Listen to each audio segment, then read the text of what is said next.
If you're an entrepreneur who uses Zapier, I found a lifetime deal on a tool that does the same thing. That way you can purchase it one time and never have to pay for it again. With Zapier, you need to pay a minimum of $30 per month. But with this tool, you can get basically all of the same features of Zapier at a fraction of the cost. This lifetime deal won't be available forever, so if you think you ever need a tool like this, then keep watching and consider picking this one up. So this is Pabbly Connect, and you can easily connect multiple applications and automate your tasks. So connect your favorite applications within minutes and say goodbye to manual work. There's over 1,500 integrations available. You don't need any technical skills to be able to use this tool. It has a very clean design. It allows for advanced multi-step workflows. It says that it's secure and reliable, and then also trusted by lots of businesses. They have a 30-day money-back guarantee, so you can try it out yourself, see if you like it, and if you don't, you can return it.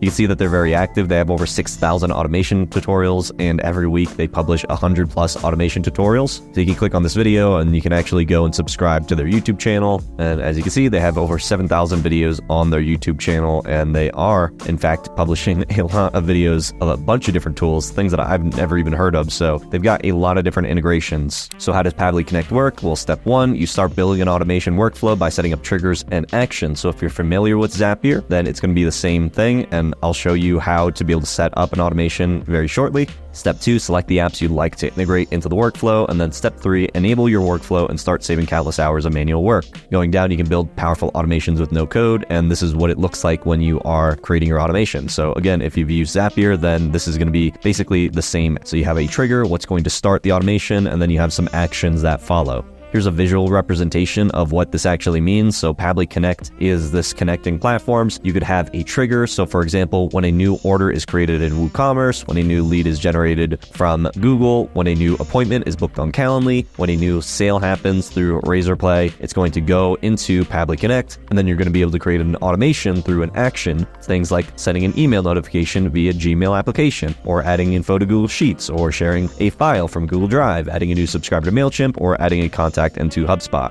So very simply, that is what the tool does, but you can have multiple actions that happen. So let's say, for example, when a new lead is generated in Facebook, it's going to go into Pabbly Connect, and that information from Facebook can then be passed over to, let's say, the Google Sheet. And then what's in the Google Sheet, you want it to send the email. When it sends the email, you want to notify somebody in Slack, and you can do multiple steps, and all of that information from that lead that's generated in Facebook is going to pass over into all of the actions. So with Pabbly Connect, it says, unlike competitors, triggers and internal tasks are free in Pabbly Connect. Only action steps will consume the task count. This means that your monthly task allowance will take you a lot further. You can see same automation workflows, fewer tasks used. Make is another alternative to Zapier, and it can be a little bit more complicated to understand. Zapier is much more user-friendly. But you can see with Make, you'd have to pay for these 3 different actions that happen, where with Zapier, the first action is free, but then you have to pay for every subsequent action. And then with Pabbly Connect, the first 2 actions are free, and the final one is going to be the one that you get charged for. So it's just one task.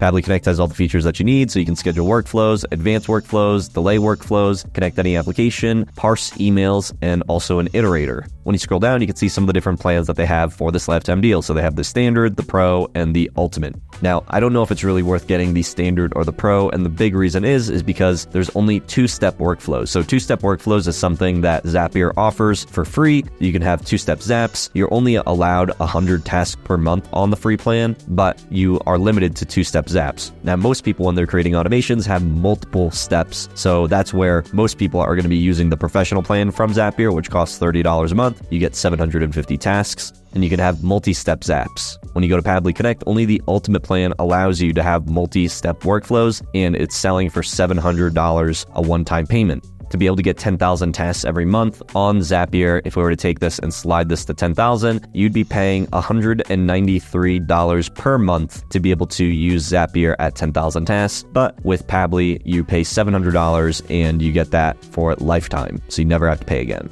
If you want to take your chances, you could wait for Black Friday, Cyber Monday, where typically software deals are at a discount. But if you're already a heavy Zapier user and you are paying something like $193 a month, then it probably makes sense for you to just pay the one-time fee. That way you can switch over to Pabbly and you can save yourself a lot of money. So when you log into the Pabbly Connect dashboard, this is what your homepage looks like. It tells you how many tasks you have on your account and how many tasks you have remaining. And then you can click on Create Workflow. So let's create something practical like receiving invoice receipts. So usually you'd have to receive an email email, and then you'd have to download the receipt and then upload it to whatever folder in Google Drive or wherever you're storing it. But what we can do is we can create an automation to do that for us. So what we want to do is take any email that has the invoice receipt to extract whatever the document is and then upload it to, let's say, Google Drive. So I'm going to call this workflow invoice receipt upload to Drive, and then we're going to create that. So the first step is going to be a trigger. So when this happens, and we're going to do an email parser. So it says you need to send or forward the email to the above mentioned email parser address, and we'll fetch the details from that email. Note that attachments up to 2 megabytes are supported. So what we need to do is we need to copy this URL.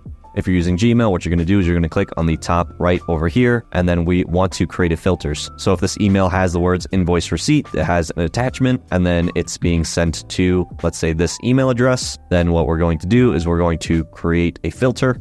And then the next step is going to be clicking on add forwarding address. And the forwarding address that we want to enter is that one that we got from Pabbly. When I go back to Pabbly, you can see that address has now received an email. This is the email that we received. Whenever you set up a forwarding address, you have to verify the email. So when I go to Pabbly and I look at this email, I can see that this is the verification email. I'm going to scroll down, and then this is the body of the email. It says to allow my email to automatically forward emails to this address, you need to click the link below to verify. So I'm just going to copy this URL and then paste that into the web browser so we can verify it just like that. And now just click on confirm. And now when we refresh our Gmail, we can forward a copy to that email address that Pabbly is looking for. Gmail says that you can also forward only some of your mail by creating a filter. So we're going to create that filter. And again, if it's going to, let's say, our email, and then it has the words invoice receipt and it has an attachment, then we're going to create the filter, click OK. And now we're going to forward it to this email.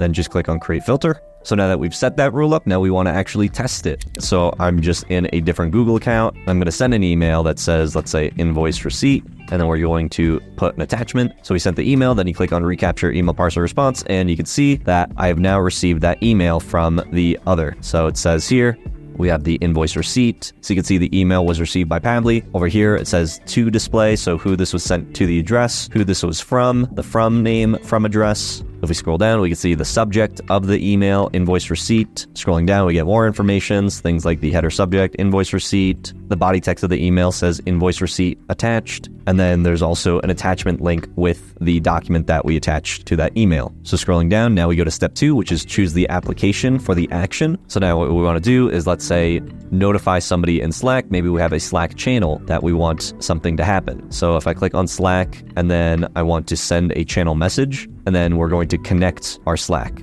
So with Slack, we're going to add a new connection, and then you can call this connection whatever it is. I'm just going to call this business Slack, and then connect with Slack. And then you have to enter the token type. If you don't know what the token type is, you just click on here, and then it's going to walk you through how you can connect Slack. So it's explaining that we need to either use user or bot, and then what the different criteria is. So if you use user, you get these types of rules, and then if you use bot, you get these types of rules.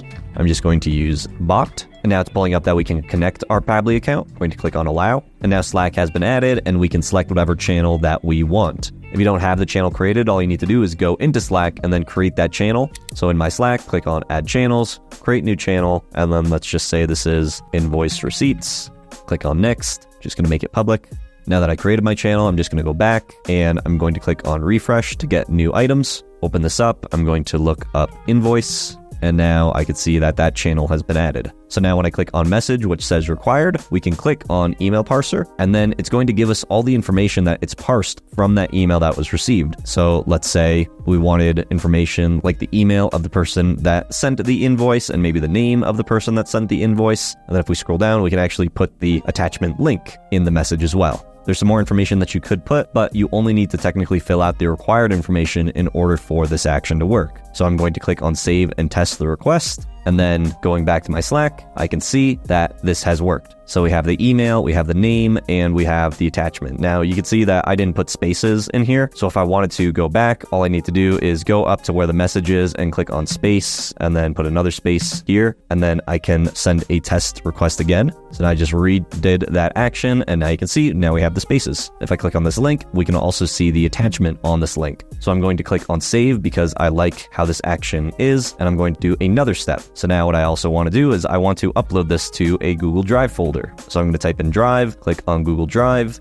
do an action, and then what we're going to do is we're going to upload a file to a Google Drive folder, and then click on connect. We can add a new connection. I'm just going to call this business, sign in with Google, select whatever Google account you want, select all, continue. It's now been connected. And then it says enter a public URL to be uploaded. So if you haven't created the folder already, just go ahead and do that. Then you're going to go to share, click on share, and then make sure that this is public. So you want a public folder, and then click on editor because you want Pabbly to be able to add to this folder. Now that we've connected our Google Drive, it says to add in a URL. So we're going to click on URL, click on email parser, and I'm just going to go down to that attachment that we wanted to upload to Google Drive. Next, it says add the folder ID. So enter the folder ID here. You can get the ID from Google Drive, and it says that we only need to add the last part of that Google Drive folder. So when you go to Google Drive from the URL, we're just going to copy the last section of the Google Drive link, go back to the folder ID, paste that in there, and then we can enter a file name. And I'm going to click on email parser, and now we want to find something that we can easily identify this file for. So I'm going to do who the sender is, and then scrolling down, trying to find some other information that I might want to include, things like the date. So we could do the header date. I'm going to select that, and then we are going to click on save and send test request. So now Pabbly says that this action has been completed, and when I go to Google Drive, I can see the file is named Julian Sage, and the date and time that the email was received, and the file is right here. If everything looks good, I can just click on save, and then I can make sure that this automation is on, so that way whenever we receive an email that says invoice receipt on it, it's automatically going to forward to this automation, and it will upload all of those invoice receipts to our Google Drive folder.